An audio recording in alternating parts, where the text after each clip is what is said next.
Bismillahirrahmanirrahim. It's me, your host, once again, Hemadata. Welcome to my YouTube channel. Today, we are going to discuss what is balanced diet and the problems which are related to nutrition. Balanced diet का मतलब है मुतवाजिन ग़िज़ा. Let's define it in the most easy and simple way. Watch my video till then if you like it, and please don't forget to like, share, and subscribe.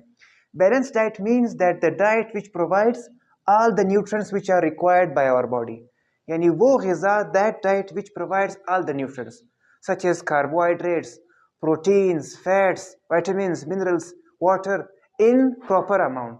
यानी इस तरह मिकदार में हमारी body को ये प्रोवाइड करे जिससे हमारी बॉडी के तमाम फंक्शन जारी रख सके. This type of diet is known as balance diet. Now if there is a decrease और इंक्रीज इन आवर डाइट, अगर हमारे बैलेंस डाइट में थोड़ी सी कमी हो जाए या देयर इज ओवर डोजेज, या फॉर एग्जांपल हमारी डाइट हम लोग एक्सेस इस्तेमाल करें, फिर उससे it will disturb the proper body function. फिर इससे हमारे बॉडी के जितने भी फंक्शंस है वो मुतासिर हो सकते हैं या मुतासिर हो जाएंगे. सो अब हम लोग पढ़ेंगे कि व्हाट आर बैलेंस डाइट्स.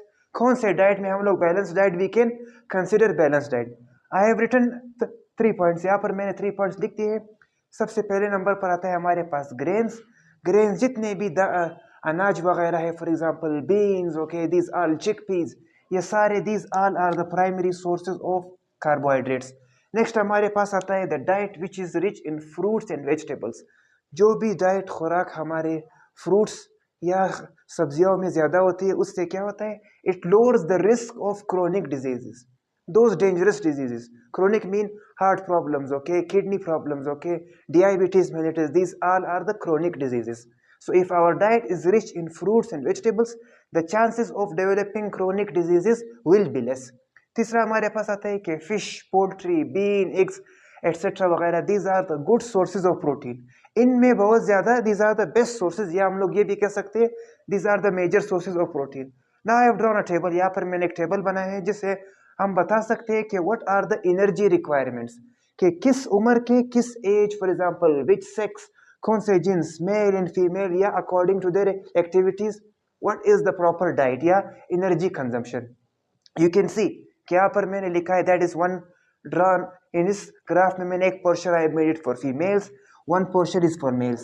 अब for example if those females whose ages are up to 30, ऐसे ख़वातीन जिनकी उम्र 30 साल की है, अगर वो एक्टिव नहीं है, दे आर सेडेंट्री, मतलब फॉर एग्जांपल वो कोई वर्कआउट नहीं करती है, फॉर एग्जांपल दे घर में ही फॉर एग्जांपल बैठी रहती है, उनके लिए इट मीन्स सेडेंट्री.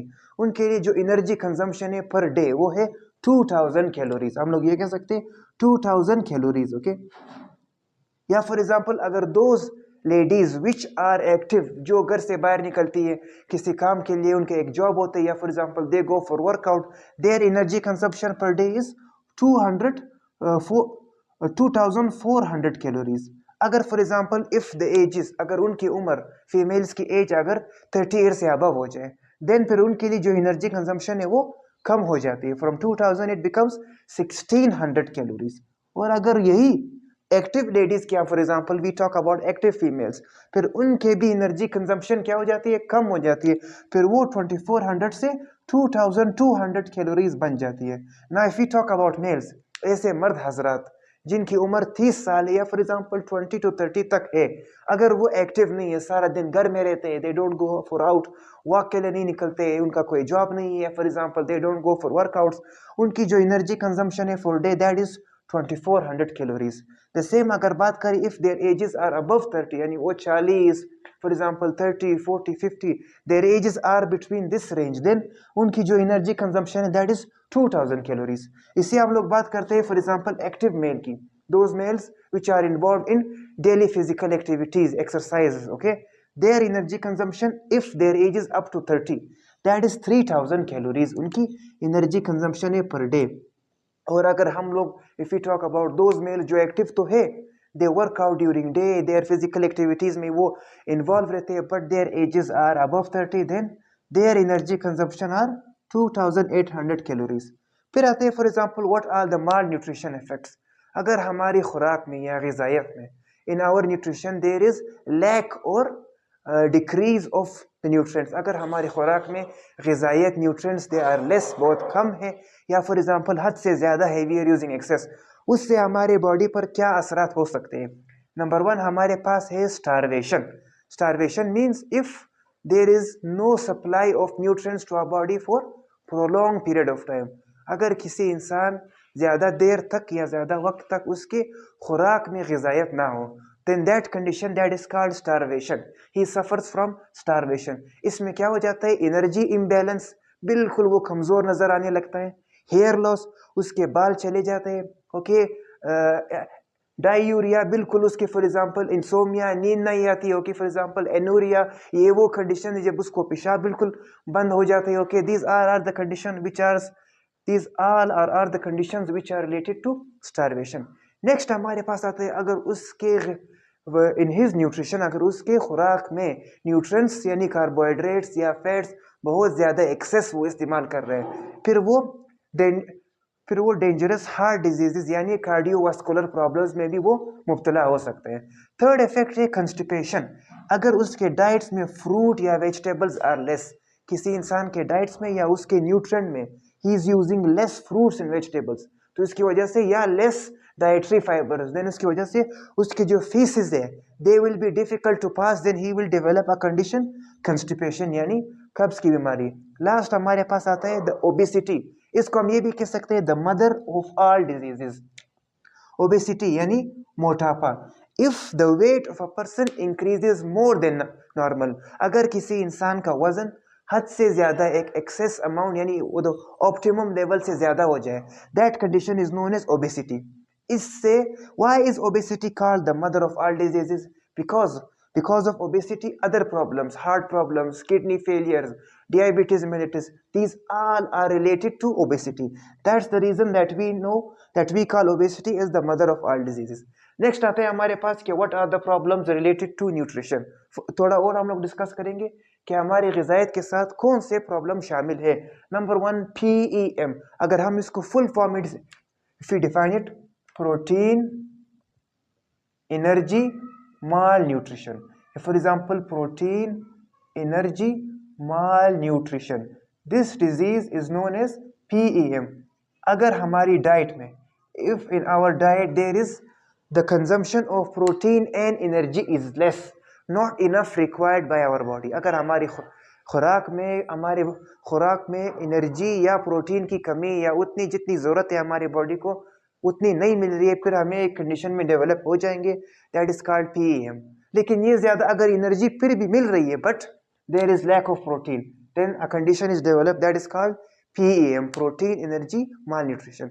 अब इसके दो इफेक्ट्स होते हैं, one is known as kwashiorkor and दूसरा हमारे पास आता है मरस्मस। क्वाशियोरकोर इसमें एक ऐसा कंडीशन है, mainly you can C in the African poor countries, जिसमें आपके जो हैंड्स और फीट वगैरह है वो स्वेलिंग हो जाती है इसमें, that condition is called oedema.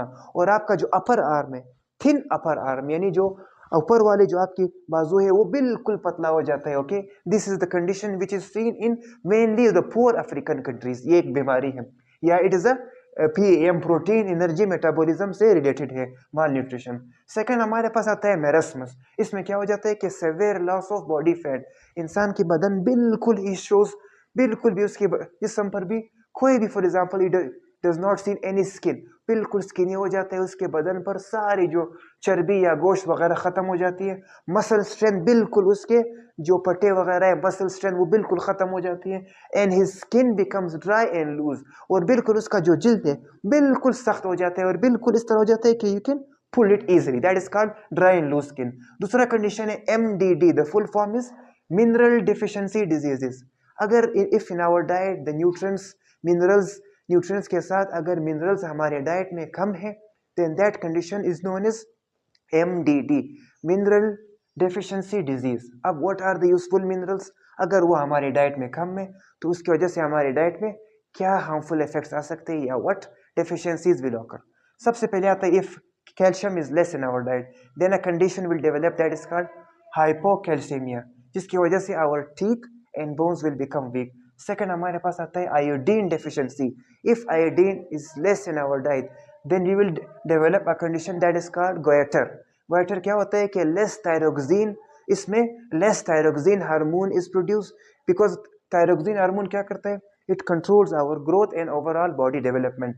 Third हमारे पास if phosphorus is less in our body, then the deficiency of phosphorus will make our bones and muscles weak. Number 4, if magnesium is less, it will make our muscles weakness or cramps जैसे for example थोड़ा सा में हमारे muscle में एक किस्म का खिंचाव आ जाता है। For example if I am playing football, cricket वगैरह या कोई भी sports I am playing, I develop this muscle cramps easily. Next हमारे पास आता है थर्ड, जो लास्ट वाला है OIN। ये न्यूट्रिएंट्स की कमी से नहीं होता है, it is because of over intake of nutrients.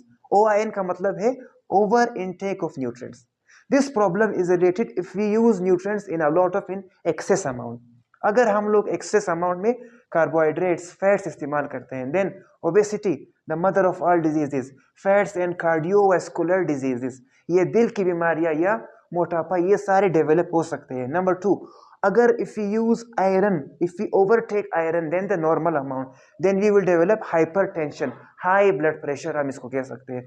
Third, if you overtake fat soluble vitamins, I think मैंने बताया था आप लोगों को, vitamins are of 2 types, one are fat soluble and one are known as water soluble. अगर vitamin D, E, A और K अगर हम लोग इसको ज्यादा इस्तेमाल करें, देन एपेटाइट लॉस, इंसान की बिल्कुल भूख खत्म हो जाती है, कंस्टिपेशन, कब्ज और एक्सेसिव ब्लीडिंग, उसके जिस्म से एक्सेसिव ब्लीडिंग, यानी अगर मामूली सा जख्म लग जाए, he will because of a minor injury he will develop excessive bleeding. हमारे पास लास्ट पॉइंट है कि over intake of water soluble vitamins, अगर विटामिन बी और सी को हम लोग ज्यादा इस्तेमाल करें, देन उससे जो भी जब नए बच्चे पैदा होते हैं, बर्थ डिफेक्ट्स प्लस डिहाइड्रेशन, ये सारे रिलेटेड है। This all conditions are related to the over intake of water soluble vitamins. This was today's topic. I hope कि आप लोग समझ चुके होंगे और आप लोगों ने इससे इंटरेस्टिंग इंफॉर्मेशन पिकअप कर ली होगी।